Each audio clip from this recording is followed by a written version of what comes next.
ونعوذ بالله من شرور أنفسنا ومن سيئات أعمالنا من يهده الله فلا مضل له ومن يضلل فلا هادي له أشهد أن لا إله إلا الله وحده لا شريك له وأشهد أن محمدا عبده ورسوله اللهم صل وسلم وبارك على نبي الرحمة والقدوة وعلى آله وصحبه ومن تمسك بسنته إلى يوم القيامة اللهم لا علم لنا إلا ما علمتنا إنك أنت العليم الحكيم اللهم علمنا ما ينفعنا وانفعنا بما علمتنا وزدنا علما وأرنا الحق حقا وارزقنا اتباعه وأرنا الباطل باطلا وارزقنا اجتنابه واجعلنا ممن يستمعون القول فيتبعون أحسنه وأدخلنا برحمتك في عبادك الصالحين اللهم لا سهل إلا ما جعلته سهلا وأنت تجعل الحزن إذا شئت سهلا. Alhamdulillahirabbil alamin, segala puji dan syukur marilah senantiasa kita aturkan, kita sampaikan kehadirat Allah Subhanahu wa taala atas segala limpahan karunia dan juga kucuran rahmatnya kepada kita semua, hingga sampai di pagi hari ini kita masih diberikan berbagai kemudahan, kesempatan dan juga kekuatan untuk melaksanakan ibadah sholat subuh berjamaah. Kemudian kita lanjutkan dengan duduk dalam satu majelis untuk mengkaji dan mentadabburi ayat-ayat Allah Subhanahu wa taala. Jamaah rahimakumullah, pagi hari ini kita akan melanjutkan ngaji tafsir atau tadabbur Al-Qur'an. Pembahasan kita masih di surat terakhir di juz 30, yaitu surat An-Naba. Ini harusnya surat An-Naba itu surat pertama di juz 30. Ya, karena normalnya ngaji itu dari kanan ke kiri. Ya, kalau Quran kan kanan ke kiri. Nah, kalau kita dari kiri ke kanan. Kita mulai dari An-Nas, Al-Falaq, Al-Ikhlas, maka stasiun terakhirnya ya di surat An-Naba, Amma Yatasa'al. Nah, kalau mulainya dari An-Naba, ya nanti terakhirnya di surat An-Nas. Namanya khataman itu kan ya Al-Ikhlas, Al-Falaq, An-Nas. Baik, surat An-Naba. A'udzu billahi minasyaitonir rajim. Bismillahirrahmanirrahim. Amma yatasaalun. Amma an ayyi syai'in. Tentang sesuatu apakah? Yatasaalun, mereka saling bertanya-tanya. Yang dimaksud mereka pada ayat ini ketika surat An-Naba diturunkan kepada Nabi Muhammad SAW adalah orang-orang Quraisy. Yas'alu ba'du Quraisyin ba'dun. Sebagian orang Quraisy bertanya kepada sebagian yang lain. Jadi ada satu kasus, satu tema yang hangat, yang hot, hot topik, yang menjadi bahan perbincangan orang-orang Quraisy masa itu. Lah, tema apa? Topik yang panas di sini tentang apa? Anin naba'il azim. An, tentang An-Naba. An-Naba itu artinya berita agung, berita yang besar. Tentang satu berita besar, masih ditekankan dengan sifat al-azim. Azim itu besar, ya agung juga. Secara bahasa, kata An-Naba saja itu sudah mengandung arti berita yang sangat besar. Sudah begitu masih disifati dengan kata al-azim, berita besar yang besar-besar, pokoknya sangat besar. Tentang satu berita yang sangat menghebohkan, satu berita yang sangat mengagetkan. Wal murad yang dimaksud berita di sini adalah anil ba'tsi, tentang adanya hari kebangkitan. Jadi selama ini mereka taunya bahwa orang itu hidup hanya sekali, yaitu kehidupan yang mereka jalani di dunia. Setelah mati ya selesai sudah. Lalu datang Nabi Muhammad SAW dengan membawa ajaran Islam. Salah satu pokok keimanan yang harus diyakini adalah tentang adanya hari kebangkitan. Nabi datang dengan membawa ajaran, salah satu poinnya apa? Bahwa nanti ada kehidupan setelah kematian. Bahwa dunia bukanlah tempat berakhirnya kehidupan. Setelah mati ada kehidupan lagi di alam kubur. Setelah itu ada hari kebangkitan. Lah akhirnya mereka orang-orang Quraisy saling bertanya-tanya, menjadikan itu sebagai topik perbincangan yang panas, yang hangat. Lalu respon mereka bagaimana? Alladzi hum fihi mukhtalifun. Alladzi yang hum mereka fihi terhadapnya hari kebangkitan itu mukhtalifun, mereka berselisih pendapat. Ada yang percaya, ada yang tidak. Yang tidak percaya, yang percaya pun itu ada yang berbeda pendapat. Secara umum tentang hari kebangkitan itu ada yang percaya, ada yang tidak. Ada yang beriman, ada yang tidak. Yang percaya pun itu masih berselisih pendapat. Sebagian percaya bahwa yang dibangkitkan itu hanya ruhnya saja. Sebagian percaya yang dibangkitkan ruh dengan jasad. Nah, yang benar yang mana? Nanti kita dibangkitkan dari kubur. Hari kebangkitan itu yang bangun atau yang bangkit dari manusia itu ruhnya saja atau ruh bersamaan dengan jasad? A. Ruhnya saja. B. Ruh dengan jasad. Yang benar A atau B? B, Pak. Jadi yang bangkit dari alam kubur itu bukan hanya ruh, tetapi ruh dengan jasad. Ketika kita meninggal dunia, ruh akan meninggalkan jasad, yaitu sementara. Ya. Ruh akan dipindahkan ke tempat tertentu, masuk ke alam barzakh. Sementara jasad akan dipendam, dikubur dalam tanah. Yang jasadnya, yang tubuhnya lapuk, busuk, hancur jadi tanah, nanti Allah kuasa untuk menyatukan kembali tubuh yang sudah hancur itu, tulang belulang yang sudah kering itu. Setelah itu ruh akan dikembalikan kepada jasad. Setelah itu akan dibangkitkan dari alam kubur. Nah, ini tentang hari kebangkitan. Alladzi hum fihi mukhtalifun. Alladzi yang hum mereka fihi tentang hari kebangkitan itu mukhtalifun, akan mereka berselisih pendapat. Kala sekali-kali jangan seperti itu. Jangan berdebat. Jangan berselisih pendapat. Saya lamun kelak mereka akan mengetahui. Nah, jadi kalau sekarang nggak percaya, sekarang nggak yakin, nanti akan tahu, akan yakin kapan? Misalnya nih, Bapak nggak percaya bahwa setelah kematian itu ada kehidupan. Bapak nggak yakin itu.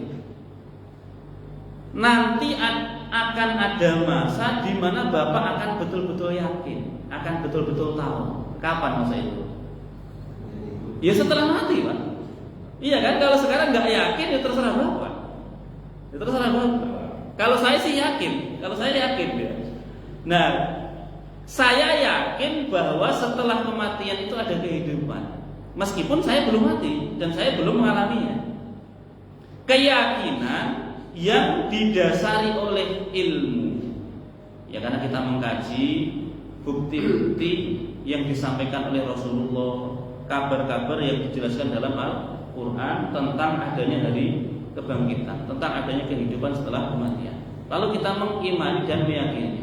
Lah keyakinan yang seperti itu namanya apa? Ilmul yakin. Nah, setidaknya kita kalau yakin adanya kehidupan setelah kematian, itu namanya ilmul yakin. Yakin yang dilandasi oleh ilmu. Nah, mereka sebagian orang-orang itu nggak punya ilmu, nggak punya keyakinan karena nggak punya ilmu, nggak percaya. Lah, yang percaya maupun yang tidak percaya, yang beriman maupun yang mengingkari, nanti semua pasti akan apa? Mengetahui. Tahunya kapan? Ya pas sudah mati. Kita lihat saja nanti pas setelah mati ada kehidupan atau tidak. Nah, itu kala saya alamun, mereka akan mengetahui. Summa kemudian kala saya alamun, sekali-kali jangan seperti itu, jangan mengingkari. Saya alamun, mereka akan mengetahui. Kapan? Ya, setelah mati kan tahu, yakin, oh ternyata alam kubur itu ada. Setelah di alam kubur ngapain? Terjadi kiamat, terus habis itu kan hari kebangkitan. Setelah dibangkitkan akan tahu lagi, oh ternyata hari kebangkitan apa? Ada. Tahunya kalau betul-betul sudah mengalami sendiri, atau melihat dengan kedua matanya sendiri. Nah, itu waktu mengetahui yang sudah terlambat. Ya, karena percuma tahu masa itu. Oh ternyata kuburan ada. Padahal selama ini nggak pernah mempersiapkan diri untuk menghadapi kehidupan setelah kematian. Nggak pernah nyari bekal. Akhirnya yang ada tinggal penyesalan, pengen dikembalikan hidup ke dunia. Qala rabbi irji'un, ya Rabb, kembalikan aku hidup ke dunia. La'alli a'malu sholihan fi ma taraktu, supaya aku bisa beramal soleh yang dulu pernah aku tinggalkan. Tuh. Setelah tahu baru menyesal, terus minta dikembalikan. Ya nggak mungkin, nggak mungkin. Wong kamu dari sono, kamu dari dunia, sekarang sudah di alam kubur. Kok pengen balik ke dunia? Dulu pas kamu di dunia ngapain saja? Nah, jadi kala saya alamun, mereka akan mengetahui ketika sudah mati nanti. Summa kala saya alamun, kemudian sekali-kali tidak, mereka akan mengetahui kapan? Ketika dibangkitkan. Nah, setelah itu Allah Subhanahu wa taala menjelaskan kepada kita atau menunjukkan kepada kita makhluk-makhluknya ataupun ciptaan-ciptaannya, yang mana kalau manusia itu mau berpikir, niscaya akan sampai pada keyakinan bahwa Allah kuasa untuk menghidupkan kembali manusia setelah kematiannya. Ya, di alam semesta ini ada banyak sekali ayat-ayat, bukti-bukti kekuasaan Allah. Kalau ada orang tidak percaya bahwa orang yang sudah mati, tubuhnya sudah hancur, tulangnya sudah kering, kok bisa hidup lagi, maka silahkan perhatikan tanda-tanda kebesaran Allah yang tersebar di alam semesta ini. Kalau tafakkur kita benar, hasil perenungan kita benar, niscaya kita akan sampai pada keyakinan bahwa mudah bagi Allah untuk menghidupkan kembali manusia setelah kematian. Alam naj'alil arda mihada. Alam bukankah? Naj'al, kami jadikan. Al arda, bumi itu, mihadan, sebagai firasyan, sebagai hamparan. Jadi bumi ini seperti kasur bagi kita. Ya, Allah menciptakan bumi bagi manusia, dan bumi ini diciptakan oleh Allah terhampar luas. Terhampar luas sehingga kita bisa berjalan di atasnya, kita tidak kesulitan untuk hidup di atasnya. Mihadan itu artinya firasyan, seperti apa? Kasur, seperti ya hamparan yang luas. Wal jibala autada, dan kami jadikan al jibala, gunung-gunung, autadan, sebagai pasak. Tasbutu bihal ardu, bumi ini menjadi kokoh, menjadi stabil dengan adanya gunung-gunung. Kama tasbutul khiyamu bil auta, sebagaimana kokohnya atau berdirinya tenda dengan adanya pasak. Dulu kalau kita masih sekolah, pas pramuka misalnya, kita kan sering mendirikan tenda. Nah, supaya tenda itu bisa berdiri tegak, tidak roboh, dikasih apa? Pasak. Lah bumi juga begitu. Allah menciptakan bumi ini, kalau tidak ada gunung, bumi ini akan apa? Bergoyang, akan bergetar. Maka Allah jadikan gunung sebagai pasak yang membuat bumi ini stabil. Karena bumi ini stabil, dengan adanya gunung kita bisa hidup di atasnya. Coba kalau bumi ini gak stabil, setiap saat gojek ini kan, Bapak gak bisa kemana-mana. Barokahnya ada gunung yang menjadi pasak bumi, bumi ini stabil sehingga kita bisa beraktivitas di atas bumi. Kerja yang merasa aman, ya kan? Kita naik kendaraan di atas bumi kan merasa aman. Ada nggak setiap saat khawatir nanti kalau gempa gimana? Kita sampai dengan sholat subuh ya kita nggak kepikiran akan adanya apa? Gempa. Coba kalau seandainya nggak ada gunung. Nah ini gunung ini Allah ciptakan sebagai pasak untuk bumi yang menjadikan bumi ini apa? Stabil. Lah hari ini gunung-gunung sudah mulai sudah mulai digali. Nanti kalau gunungnya habis nggak tahu nasibnya apa? Bumi. Wal jibala autada wa khalaqnakum azwaja wa khalaqnakum, dan kami ciptakan kalian azwajan. Apa azwajan itu? Berpasang-pasangan atau berjenis apa namanya? Azwajan itu ya berpasang-pasangan. Tapi maksudnya berpasang-pasangan itu apa? Dan ini jangan dipahami kalau yang dimaksud berpasang-pasangan ini semua laki-laki pasti dapat jodoh perempuan, atau semua perempuan mesti punya suami. Bukan begitu maksudnya. Ya, terkadang ada orang yang salah memahami ayat ini, wa khalaqnakum azwaja, kami ciptakan kalian berpasang-pasangan. Terus yakin kalau semua orang mesti punya jodoh. Yang laki-laki mesti dapat istri, yang perempuan mesti dapat suami. Padahal bukan begitu. Wa khalaqnakum azwaja itu kami ciptakan kalian berpasang-pasangan itu gitu. Kami ciptakan manusia, ada laki-laki, ada perempuan. Itu maksudnya berpasangan. Ada laki-laki, ada perempuan. Ada yang besar, ada yang kecil. Ada yang putih, ada yang hitam. Ada yang kaya, ada yang miskin. Ada sehat, ada sakit. Ada siang, ada malam. Ada pagi, ada sore. Ada langit, ada bumi. Itu berpasang-pasangan maksudnya. Ya. Apalagi? Jadi bukan berarti berpasang-pasangan itu semua orang pasti punya jodoh. Yang laki-laki mesti dapat istri, yang perempuan mesti dapat apa? Suami. Bukan begitu. Kalau cara memahaminya begitu, itu malah tidak sesuai dengan realita, tidak sesuai dengan apa? Kenyataan. Banyak orang yang sebelum menikah sudah keburu meninggal dunia.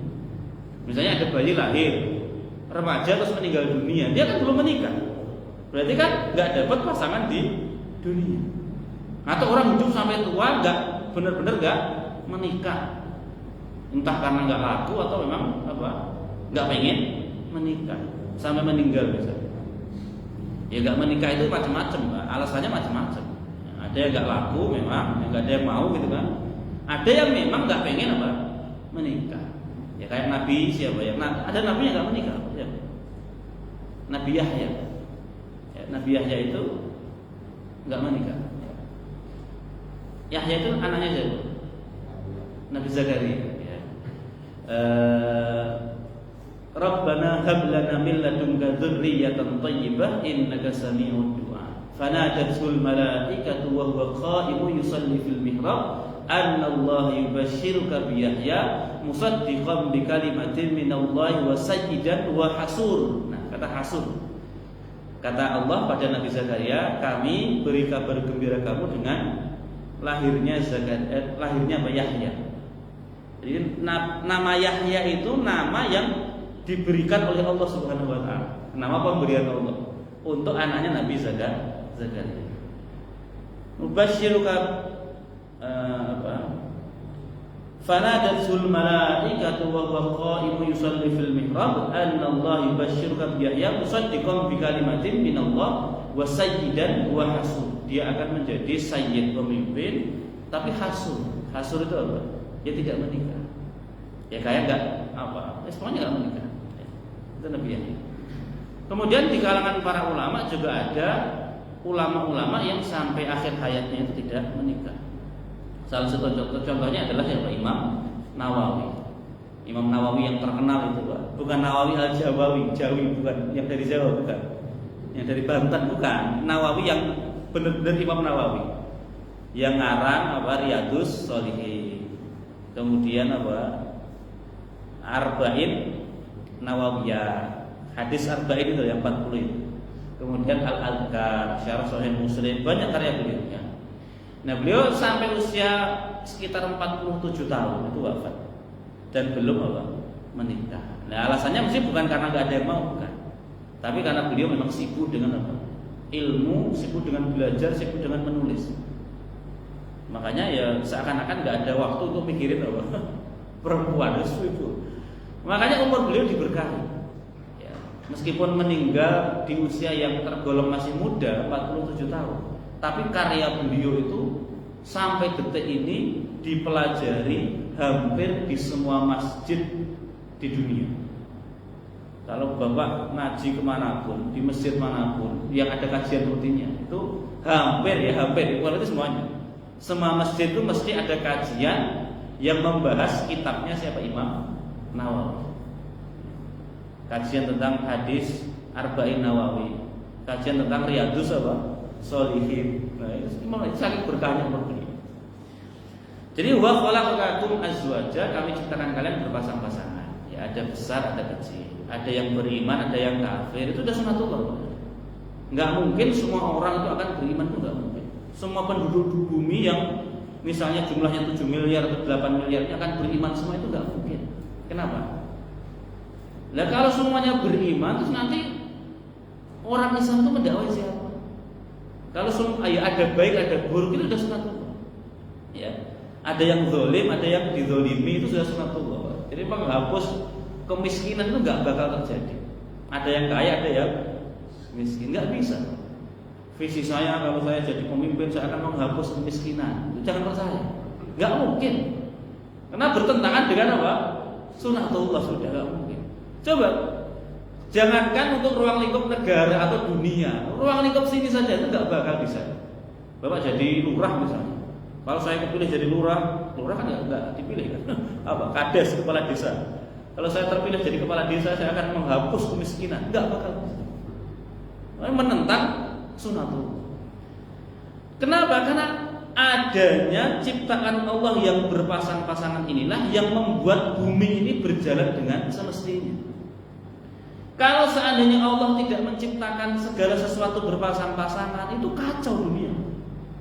Ada siang, ada malam. Ini kan pasangan, Pak. Coba kalau salah satu dihilangkan, dibuat malam terus, kayak apa? Penatnya hidup ini. Bapak kerja masih gelap, bingung ini harus ngatur kapan tidurnya, kapan kerjanya. Tapi dengan adanya siang ada malam, kita ngatur waktu itu gampang. Oh, kalau siang kerja, kalau malam tidur. Normalnya gitu. Ya. Coba kalau dibuat malam terus atau dibuat siang terus, nggak dijadikan berpasangan, ini kacau. Atau kalau di sini semuanya orang kaya, coba. Semua orang kaya. Lah Bapak mau benerin genteng, nyuruh siapa? Coba?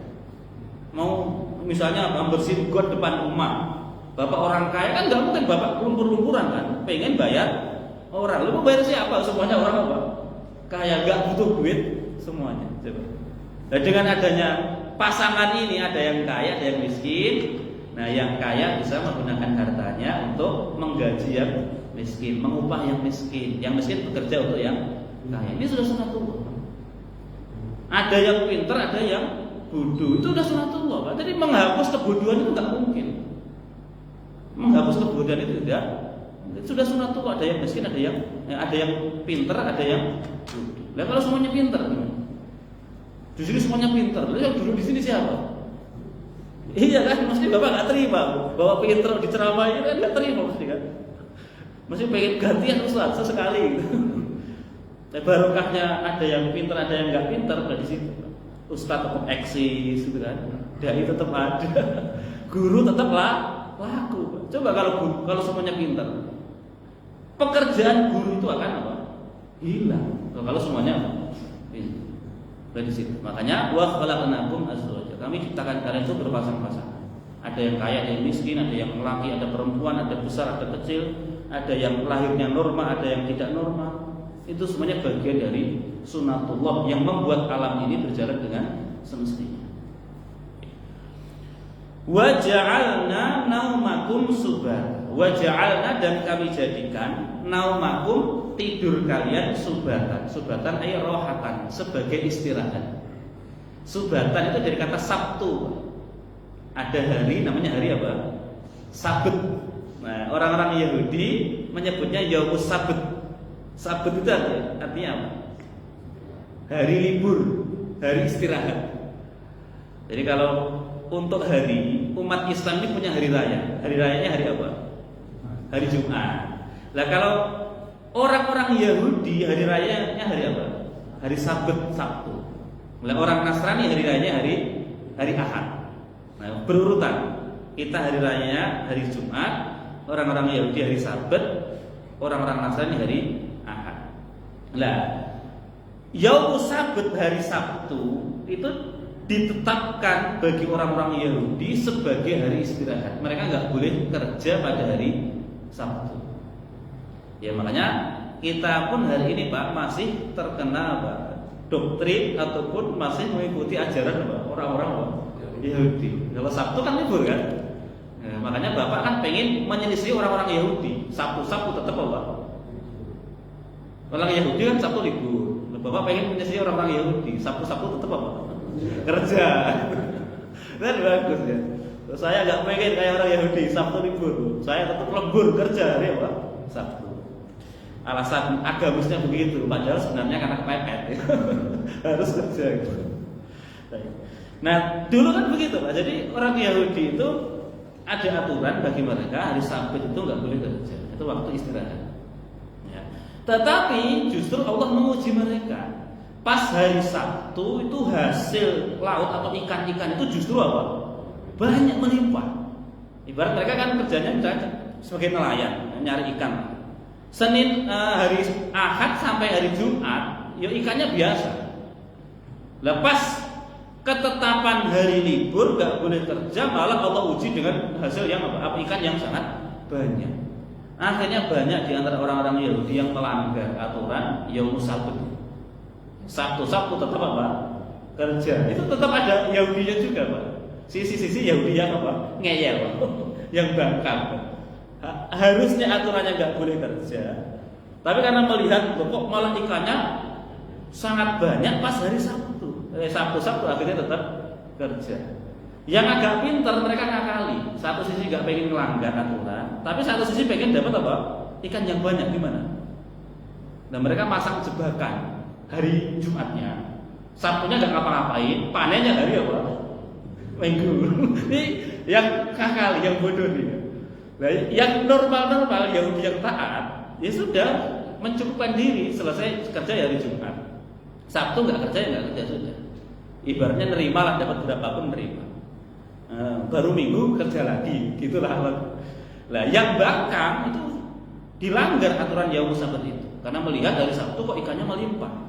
Tetap akhirnya kerja di hari Sabtu. Ini yang tipe-tipe Yahudi yang membangkang.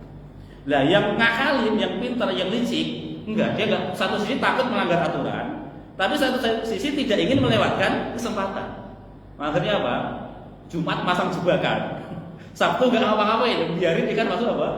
Jebakan. Nah, baru dipanen hari Minggunya. Jadi satu sisi enggak melanggar aturan, tapi satu sisi tetap dapat apa? Dapat peluang ikan yang banyak seperti itu. Baik. Nah, waja'alna, dan Allah Subhanahu wa taala menjadikan untuk kalian menjadikan naumakum, tidur kalian itu sebagai istirahat. Jadi kalau orang-orang Yahudi istirahatnya itu hari Sabtu, lah kita ini Pak, Allah jadikan satu waktu dan itu adanya setiap hari.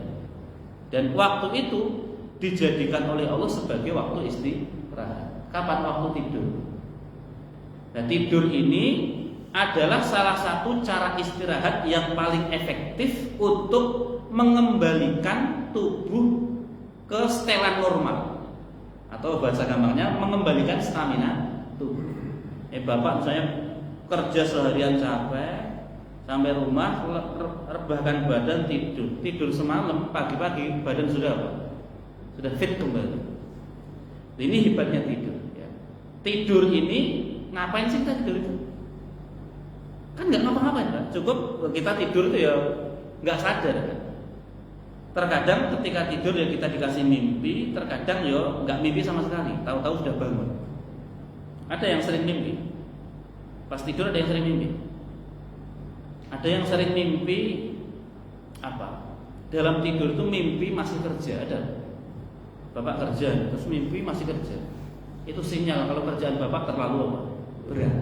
Ya, kalau ya bapak kerja udah keras, mati-matian, tidur pun masih apa? Dihantui oleh apa? Pekerjaan. Nah, itu sinyal kalau kerjaannya terlalu apa? Berat. Bapak harus mengurangi. Iya kan? Kalau dalam bahasa Quran itu adghasu ahlam. Mimpi yang kayak gitu itu kayak impen-impen. Karena kita fokus pada sesuatu, memikirkan sesuatu sampai ke bawah mimpi. Nah, itu namanya adghasu ahlam, bunga tidur. Pas bangun kita pusing mikir pekerjaan, tidur pun masih dihantui oleh apa? Pekerjaan. Ya Allah, betapa menderitanya hidup Bapak. Gitu. Nah, ada mimpi yang itu berupa busyra, kabar gembira dari Allah Subhanahu wa taala. Ada mimpi-mimpi yang indah, mimpi-mimpi yang bagus. Nah, kalau ada mimpi indah, mimpi yang menyenangkan, itu namanya kabar gembira dari Allah Subhanahu wa taala. Makanya kita ketika bermimpi dan mimpinya bagus, mimpi indah, kita apa? Dianjurkan untuk bersyukur, mengucapkan alhamdulillah. Terus boleh menceritakan pada orang lain, karena itu kabar gembira. Pas bangun bapak susah, utang banyak, tidur dalam mimpi bapak jadi sultan, kan seneng kan? Dalam mimpi seneng, bangun tidur apa? Susah lagi. Nah, itu cara Allah membuat bapak gembira. Setidaknya nanti bapak bisa cerita, semasa hidup ini meskipun aku susah itu pernah gembira. Kapan? Dalam mimpi. Itu cara Allah buat banyak gembira. Nah, coba kalau bapak hidupnya pas bangun susah, dalam mimpi pun apa? Susah, betapa menderitanya coba. Kejar orang gila. Betul ya. Lalu di sini pas bangun aja utang banyak, dikejar-kejar debt collector misalnya. Lalu pas tidur pasti juga mimpi yang sama, dikejar-kejar debt collector. Kenapa nggak susah? Dan makanya Allah menghibur hambanya, memberikan kabar gembira dengan menghadirkan mimpi-mimpi yang bagus. Ya setidaknya kita nanti bisa cerita, aku pernah bahagia hidup di dunia kapan ketika apa? Tidur, pas mimpi, itu bahagia kita. Baik. Nah, waja'alna naumakum subata. Kami jadikan tidur itu sebagai waktu istirahat. Makanya orang itu Pak nggak akan sanggup kalau dia tidak tidur. Bapak nggak tidur semalam, coba bapak semalam nggak tidur saja, itu besok lihat saja seperti apa. Sininya sudah apa? Mata apa namanya itu? Sudah tebel, kemudian nggak semangat ngapa-ngapain. Itu baru satu malam. Terus bapak lanjutkan nggak tidur malam yang kedua, nggak tidur malam yang ketiga, 7 malam bapak nggak tidur meninggal. Insya Allah ya coba jangan mau membuktikan. Nggak sanggup Pak. Ya, karena memang ini satu hal yang dibutuhkan oleh tubuh kita. Sesuatu yang tidak bisa kita. Ini ya kita tidak bicara tentang karomah ya. Kalau Allah ngasih karomah ya tentu itu hal yang berbeda. Karomah itu apa? Kemuliaan, keistimewaan yang Allah berikan pada seseorang. Misalnya ada seorang wali, ada seorang soleh, terus dia dikasih karomah Allah berbulan-bulan nggak tidur, itu bisa terjadi. Tapi itu tidak berlaku untuk manusia normal, manusia kebanyakan seperti kita. Bapak nggak tidur semalam aja itu besok sudah kayak nggak bisa ngapa-ngapain, mau kerja semangat, kadang-kadang malah nggak sadar ngapain, saking ngantuknya. Ya, ngantuk. Jadi jangan sampai ada kepikiran apa tidak tidur. Dulu ada sahabat Nabi pernah azam. Setiap malam aku akan sholat tahajud, nggak akan apa tidur, itu dimarahi oleh Nabi. Jadi ada sahabat itu saking semangatnya ibadah, dia sampai nazar ngomongin, aku setiap malam nggak akan tidur, aku akan sholat malam. Nabi itu ngomong apa? Aku itu Nabi, aku ya sholat malam, aku juga apa? Tidur. Aku ini lebih soleh dibanding kamu, aku lebih secara iman aku lebih kuat kan, gitu kan? Tapi Nabi itu ya sholat malam, tapi juga tidur. Nabi tidur, Pak. Jadi pada isya itu Nabi istirahat tidur. Baru tengah malam bangun untuk sholat malam sampai subuh. Tapi Nabi tetap tidur. Ya. Nanti sebelum zuhur apa? Tidur lagi khairullah, tidur sebentar. Itu tidur juga. Ya. Sebelum subuh Nabi tidur sebentar. Nah, itu Nabi tetap tidur. Meskipun beliau Nabi. Hanya saja bedanya Nabi dengan kita, kalau Nabi tidur itu yang tidur hanya apa? Matanya saja. Hatinya tetap terjaga. Hatinya tetap terkoneksi dengan Allah Subhanahu wa taala. Matanya secara fisik jasad Nabi tidur, matanya tertidur. Mata menutup mata beliau tertidur. Ya. Tetapi hati beliau tetap terkoneksi dengan Allah Subhanahu wa taala. Nah, kalau kita udah mata melek aja hati kita enggak koneksi, apalagi apa? Tidur. Udah, enggak ingat apa. Ya tapi enggak apa-apa itu. Jadi kalau kita tidur itu ya sudah sunatullah, Pak, sudah sunatullah. Sudah sunatullah. Jadi tetap enggak bisa kita azam aku enggak akan tidur, itu enggak bisa. Kalau Bapak bukan wali, bukan orang yang mendapat karomah dari Allah, itu enggak mungkin bisa tidur. Lalu kapan waktu terbaik untuk tidur? Wa ja'alnal laila libasa wa ja'alnan nahara ma'asya. Wa ja'alna, dan kami jadikan al-lail, malam, sebagai libasan, selimut. Orang itu kalau tidur biasanya apa pakai? Selimut. Dan selimut terbaik bagi orang yang tidur itu kapan? Waktu malam. Jadi idealnya Pak, idealnya waktu malam itu menjadi selimut bagi kita. Waktu malam itu waktu istirahat. Waktu malam itu waktu untuk tidur idealnya. Wa ja'alna an-nahara ma'asya, dan kami jadikan an-nahar, siang, ma'asyan, sebagai waktu hidup, waktu mencari ma'isyah, waktu mencari penghidupan. Itu kapan? Siang. Ini saya ngomongin ideal loh Pak. Jadi Bapak yang sering kerja shift malam itu nggak usah tersinggung. Ini ideal. Ideal versi Quran itu adalah siang untuk kerja, malam untuk istirahat, itu idealnya. Tetapi apakah nggak boleh kalau malam kerja, siang istirahat? Ya boleh. Tapi itu bukan kondisi yang ideal. Karena di ayat yang lain apa? Wa min ayatihi manamukum bil-laili wan nahari wabtighukum min fadli.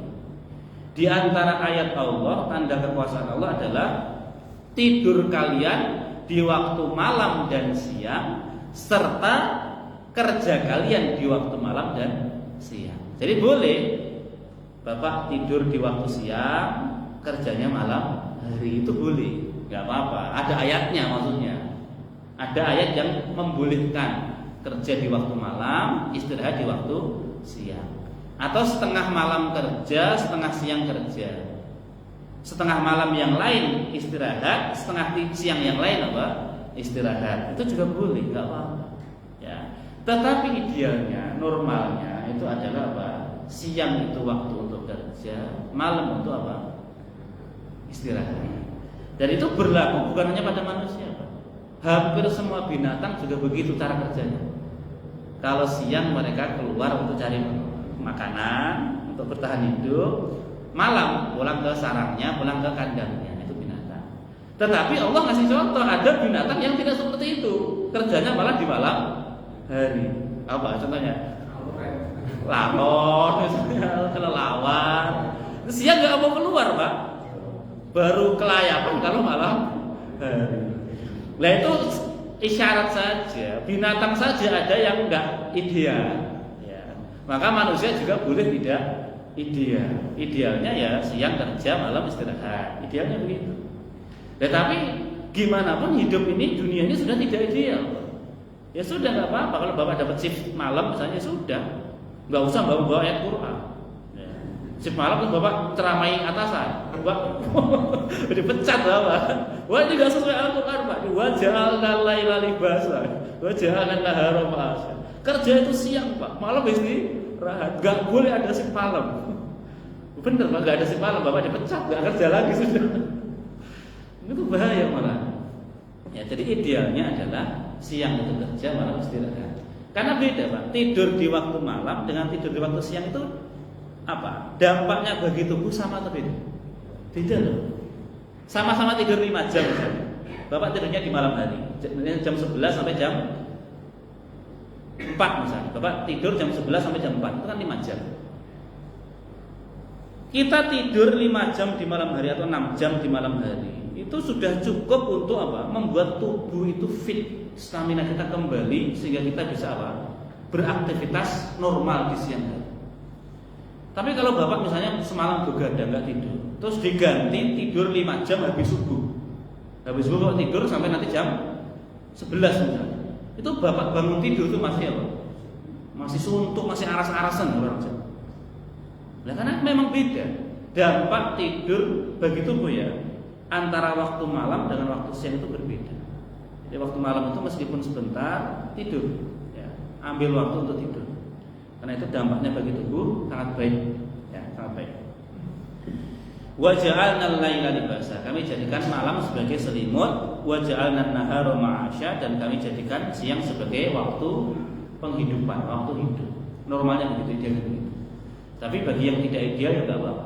Semuanya tidak masalah. Yang kerjanya di malam hari atau sering lembur misalnya karena keadaan, itu tidak apa-apa. Tetap ada ayatnya, tetap ada yang mendukung aktivitas bapak, ada legalnya. Ya, meskipun itu bukan satu kondisi yang ideal. Makanya bapak kalau sekarang hidup dalam kondisi yang ideal, kerja cuma siang, sore-sore sudah sampai rumah, malam bisa istirahat. Itu satu karunia yang wajib untuk disyukuri. Ya, itu sesuatu yang mahal untuk hari ini ya. Ya, pokoknya bapak siang kerja, sebelum maghrib sudah sampai rumah, terus bisa apa? Kumpul keluarga, malam bisa istirahat, bisa, ya pokoknya nggak terbebani oleh pekerjaan. Itu satu kondisi yang ideal, yang wajib untuk disyukuri. Yang belum ya nggak apa-apa, terutama misalnya security atau apa, yang kerja di malam itu siapa ya? Ya security kan jelas ya, kan nggak mungkin security semuanya siang kan, malam gimana? Malah yang lebih rawan itu apa? Malam. Ya nggak apa-apa, kalau memang tugasnya malam hari ya nggak apa-apa, itu diniati ibadah ya tetap ibadah.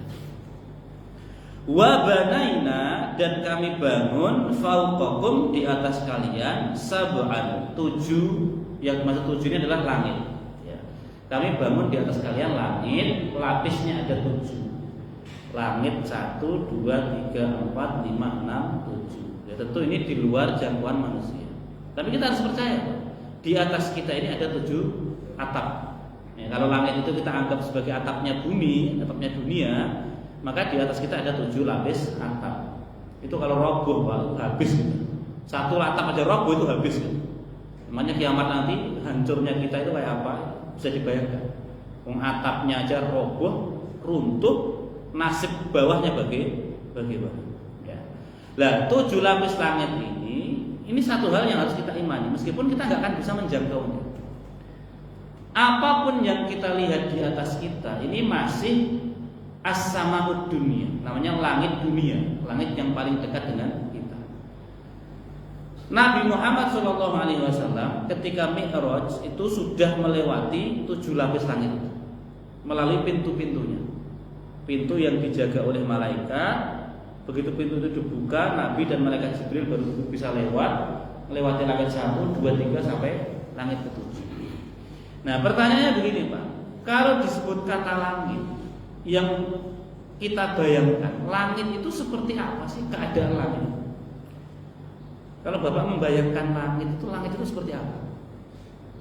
Apa hanya ruangan hampa udara seperti yang kita lihat di atas ini, ya kayak ginilah, ya ada awan saja tapi nggak ada benda-benda yang kokoh atau yang padat, atau bagaimana? Dan di surat ini, di ayat ini Allah katakan wa banaina, kami bangun fauqakum, di atas kalian, sab'at, 7 lapis, 7 langit, syidadan, yang kokoh. Jadi langit itu disifati sebagai bangunan yang kokoh.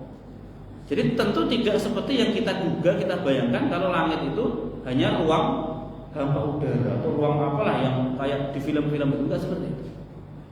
Ya, langit itu adalah bangunan yang kokoh. Makanya nanti pas hari kiamat Allah mensifati langit itu nanti akan retak, akan robek, akan runtuh. Coba sesuatu yang bisa retak, robek itu padat, kokoh atau gas? Mesti kokoh. Ya. Ditambah lagi langit itu ada pintu-pintunya. Dan langit itu menjadi tempat tinggalnya para malaikat serta para nabi. Nah di situ. Ya. Jadi langit itu benda yang kokoh, ciptaan Allah yang kokoh. Wa ja'alna, dan kami jadikan sirojan. Sirojan artinya apa? Syamsan, matahari, ya. Wahaja, yang bersinar terang. Ya, dan matahari ini menjadi apa? Sumber panas utama bagi kehidupan dunia. Ya, Allah sudah mendesain matahari sedemikian rupa, jarak antara matahari dengan bumi sudah diatur sedemikian rupa. Ini kalau seandainya mendekat sedikit saja itu bumi akan apa? Terbakar. Kalau menjauh sedikit saja itu nanti bumi akan apa? Membeku. Jadi itu kuasa Allah sudah. Jarak antara matahari dan bumi diatur sedemikian rupa sehingga ya kita ini kalau siang ya panasnya kayak gini, nggak membuat kita sampai apa? Terbakar. Kalau malam ya kita dingin ya dingin, tapi nggak membuat kita sampai apa? Membeku. Kuasa Allah seperti itu. Kalau sekali matahari mati, Pak, itu udah habis. Ya, alhamdulillah Allah itu kuasa menciptakan matahari, dan sejak awal diciptakan sampai detik ini tidak ada ceritanya matahari itu apa? Mati, padam. Ya karena yang mengelola itu Allah, ya kuasa. Kalau matahari dikelola oleh PLN, Pak, habis. Iya kan? Percaya kalau matahari Allah limpahkan pada PLN, dikit-dikit apa? Nah, perbaikan itu udah mati loh, matahari mati kayak apa nasibnya dunia ya. Itu hebatnya Allah. Matahari itu udah kita lihat matahari itu sudah harusnya apa? Melihat kuasa Allah. Allah itu hebat ya. Matahari yang dari awal mula diciptakan sampai hari ini itu nggak pernah padam.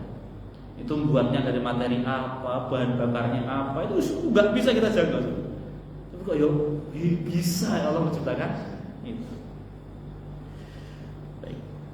Wa anzalna, dan kami turunkan minal mu'sirat, dari al-mu'sirat ay as-sahabat, dari as-sahabat awan-awan. Ya, mu'sirat itu sebenarnya dari kata mu'sirat itu secara bahasa adalah perempuan-perempuan yang apa Pak? Ibarat ini perempuan-perempuan yang sudah mau tiba masa haidnya. Jadi kalau misalnya dia besok haid, nah hari ini wanita itu disebut mu'sir. Wanita yang sebentar lagi akan apa? Haid. Haid itu kan keluar darah ya, keluar darah. Nah ini kemudian dipakai untuk istilah awan. Seperti sebagaimana wanita yang sudah apa namanya? Membawa darah haid siap untuk apa? Keluar. Awan ini juga sama, dia membawa apa? Air yang kalau Allah perintahkan air itu akan apa? Akan turun, akan jadi hujan. Maka wa anzalna, dan kami turunkan minal mu'sirat, dari awan-awan apa? Ma'an sajjaja, air yang deras. Ma'an sajjaja, air yang deras atau hujan. Nah, itu juga rahmat Allah SWT. Ya, air itu di surat At-Tariq disifati dengan ar-rajm, disebut dengan ar-rajm. Hujan itu disebut ar-rajm, sesuatu yang kembali. Kenapa? Karena hujan itu airnya berasal dari bumi. Air yang ada di laut, disinari oleh matahari, dibawa ke langit, kemudian mengendap di awan menjadi apa? Hujan. Air yang asalnya dari bumi dibawa ke langit kembali ke bumi. Itu Allah kuasa untuk menurunkan air hujan. Ya. Ya, alhamdulillah sekarang sudah mulai tanda-tanda kan apa? Hujan. Ya. Kalau nggak hujan, kita nantikan hujan sampai kita sholat apa? Istisqa. Begitu nanti setiap hari dikasih hujan apa? Kita ngeluh. Nah, itu kalau nuruti maunya manusia itu nggak ada selesainya. Ya Allah, ya untungnya Allah itu ya sabar menghadapi apa? Hamba-hamba. Pas nggak dikasih hujan apa? Minta hujan. Nah, begitu dikasih hujan terus apa? Ngeluh, jangan hujan terus karena banjir di mana-mana kan. Nah, itu repotnya kalau nuruti manusia. Baik. Linukhrija bihi, supaya kami mengeluarkan dengan hujan itu apa? Habban, biji-bijian. Kal hintoh, seperti biji gandum. Ya, dengan adanya air hujan, tanah kan jadi subur. Kalau tanah subur bisa menumbuhkan biji-bijian. Linukhrija, untuk kami keluarkan bihi, dengan air hujan itu habban, biji-bijian, wa nabatan, dan tanam-tanaman atau tumbuh-tumbuhan seperti tanaman tin, apalah kalau di Arab tin, kemudian zaitun, kurma, wa jannatin, dan kami keluarkan jannatin, taman-taman, kebun-kebun alfafan yang rindang. Kebun yang rindang itu kebun yang ditumbuhi banyak pepohonan, daun-daunnya rapat, rindang, itu alfalfa. Itu semuanya Allah tumbuhkan dengan sebab adanya air hujan. Kalau tidak ada hujan, rata-rata akan terjadi kekeringan. Tidak banyak tanaman yang bisa bertahan hidup ketika kekeringan. Ya, kalau Bapak perhatikan, hanya ada beberapa tanaman yang bisa bertahan tanpa air. Ya, salah satunya kurma. Kalau yang lain, rata-rata namanya tanaman tumbuhan itu mesti butuh apa? Air. Maka air hujan ini adalah sumber kehidupan bagi kebanyakan tanaman. Baik, wajannatin alfalfa. Sampai ayat ke-16. Sampai di sini terlebih dahulu. Ayat 17 dan selanjutnya kita sambung di lain waktu insyaallah. Sebelum diakhiri, barangkali ada pertanyaan jemaah? Dengan Nabi yang biasanya ya, Nabi Isa itu bukan? Ya termasuk ya Nabi Isa. Nah dalam cerita, karena gini Pak, kalau di Quran itu kan cerita Nabi itu kan tidak detail. Ya, satu-satunya Nabi yang ceritanya lengkap itu ya Nabi Muhammad SAW. Tetapi cerita Nabi tidak dari apa? Dari Quran, melainkan periwayatan dari para sahabat, generasi berikutnya sampai di kita hari ini. Maka kalau sejarah Nabi dari beliau lahir sampai wafat itu ya detail. Istrinya siapa saja, nanti punya anak berapa, itu detail. Nah sementara nabi-nabi yang lain itu kita hanya bisa mengandalkan informasinya dari Al-Quran dan juga kabar dari Rasulullah SAW. Nah di Quran itu nggak ada cerita tentang Nabi Isa yang punya istri. Nah, makanya ketika Nabi Isa diangkat ke atas itu nggak ada ceritanya istrinya nangis, anak-anaknya nggak ada cerita gitu, merasa kehilangan. Wallahualam bisa ya, bisa. Ya, silakan. Berkaitan yang berpasangan-pasangan di kehidupan nyata ini ya orang-orang biasa ini kan kalau berbicara berpasangan ini tadi seperti Pak Ustadz sampaikan tadi bahwa ya nikah ada laki ada perempuan gitu. Yeah. Bagaimana misalnya orang biasa aja dia tidak melaksanakan musim pernikahan bujang sampai tua sampai meninggal melanggar aturan agama enggak?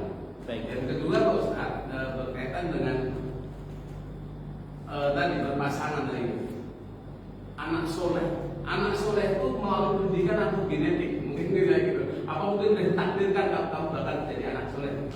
Makasih Pak Ustadz. Assalamualaikum. Baik, yang pertama masalah menikah. Saya tanya dulu, hukum menikah itu apa? Hukum menikah itu apa? Bisa wajib, bisa sunnah, bisa haram. Bisa wajib, bisa sunnah, bisa haram. Wajib apa? Ini bagi orang-orang yang belum punya istri tapi sudah nafsunya besar. Ya, lihat perempuan pengen, itu wajib untuk apa? Menikah. Nah, yang sunnah itu adalah orang yang dia belum terlalu atau tidak tertarik pada perempuan karena sibuk dengan aktivitas tertentu. Misalnya tadi kayak Imam Nawawi, beliau sibuk menuntut ilmu sampai nggak sempat mikirin perempuan dan beliau tentu mampu untuk mengendalikan apa? Nafsunya, fitrahnya. Ya. Nah, maka menikah bagi mereka hukumnya apa? Sunnah. Ya, tapi ada menikah yang haram, Pak.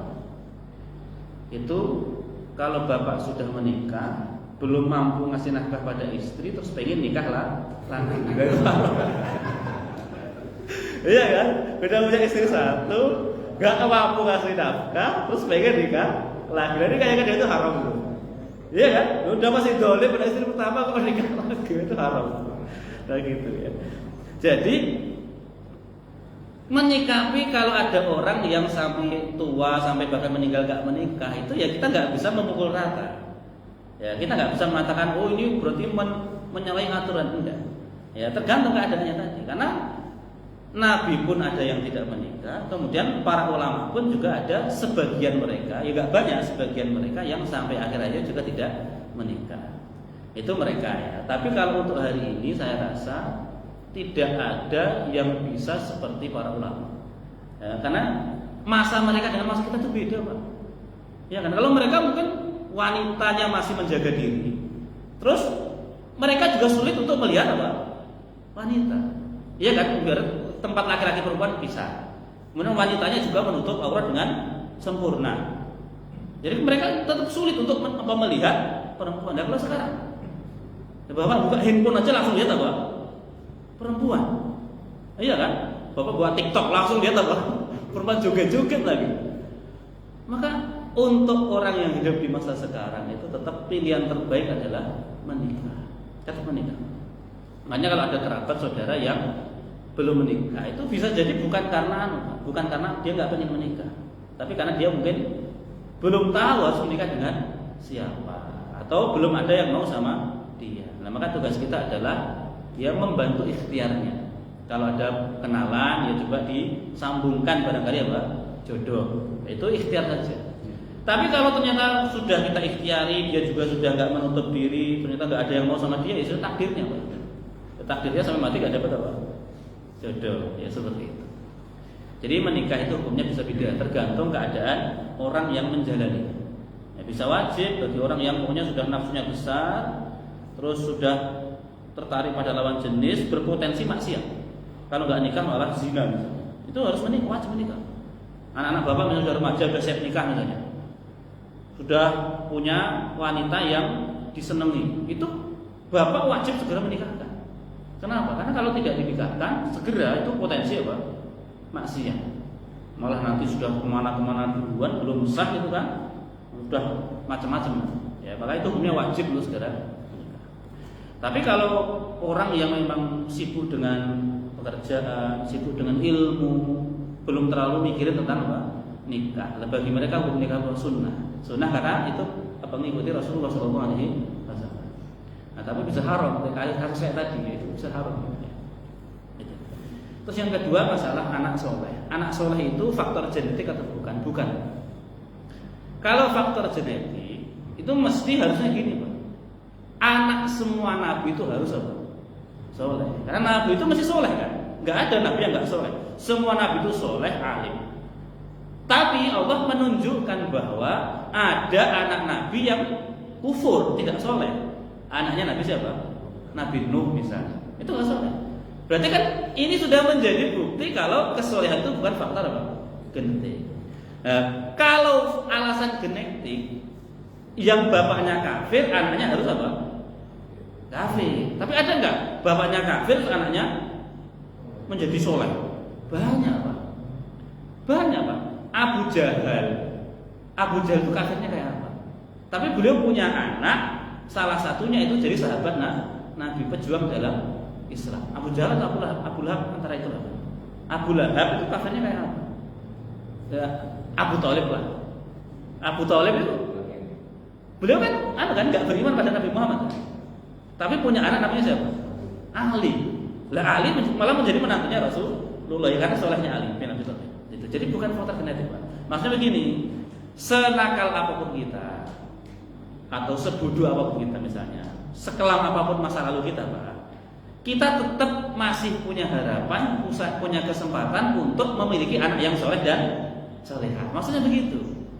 Lah kalau seandainya kesolehan anak itu faktor genetik, ya kasihan. Kasihan orang preman-preman, pemabuk-pemabuk itu berarti seakan-akan nggak punya kesempatan untuk punya anak yang soleh. Anak soleh dikuasai, didominasi oleh para kiai, para ustaz. Anaknya bapaknya kiai, anaknya preman ada nggak? Ada, Bapak. Dulu kan kasus di mana itu? Bapaknya kiai besar, anaknya malah berzina, kan ada kan? Ada seperti itu. Jadi nggak usah khawatir. Bukan faktor genetik, tapi yang jelas itu faktor apa?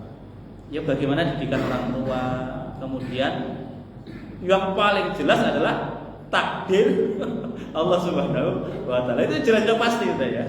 Ya karena terkadang gini, Pak, orang tua sudah maksimal mendidik, tapi Allah berkehendak dia tetap tidak soleh, bisa terjadi. Itu takdir. Dan makanya karena kita nggak bisa menebak takdir ini dan kita nggak boleh bergantung pada takdir, ya tugas kita hanya memaksimalkan ikhtiar. Ya sebisa mungkin didik anak, dalam bayangan kita nanti dia akan jadi anak soleh. Perkara hasilnya beda, ya sudah, itu berarti takdir. Yang penting kita sudah maksimal dalam ikhtiar untuk mendidik anak supaya jadi anak yang soleh. Jadi bukan faktor genetik. Jadi nggak usah khawatir, bapak yang mantan preman, mantan pengedar narkoba, misalnya sudah tobat sekarang, itu tetap anak-anak masih ada harapan untuk jadi anak yang soleh dan solehah. Baik. Lah Khalid bin Walid Pak coba. Khalid bin Walid itu pahlawan kan? Lah bapaknya Walid bin Mughirah. Walid itu kayak apa? Ngomong tentang apa? Kaum muslimin. Bapaknya penjahat, anaknya jadi pahlawan. Itu bisa. Jadi bukan faktor genetik. Baik, itu ada yang lain?